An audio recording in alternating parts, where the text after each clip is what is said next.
In times gone by, one quarreled oft with Guizhong concerning mechanical principles. We each had our ideals, and neither would yield. Under the pretext of a social gathering, one invited the impartial Rex Lapis to judge the quality of our creations. But Rex Lapis declared that Guizhong's Obscuro Vulpus mechanism was superior.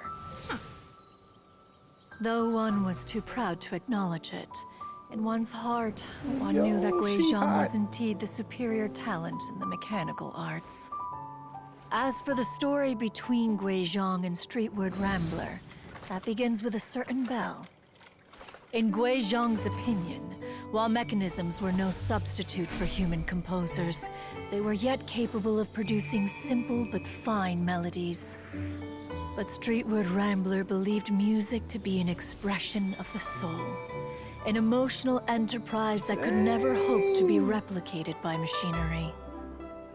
They argued endlessly, until one asked Rex Lapis to intercede. He confiscated the bell and designated it for ceremonial use. Thereafter, one would often find them convening in the mountains, discussing music, mechanics, and all the affairs of the mortal world. Wow, Guizhong. She's just like the Hida. But these good times were not to last.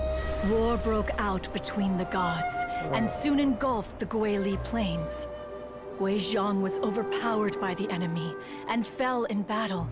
When Streetward Rambler and I arrived at the scene at long last, all that remained among the ruins was her lifeless body. After this, at Streetward Rambler's request, Rex Lapis granted her the cleansing bell for safekeeping. To honor our friend's memory, one made a few finishing touches to her ballistic device. Many lantern rites have passed since then.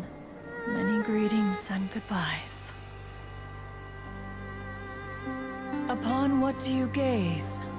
The Guili Plains? No. It's everything.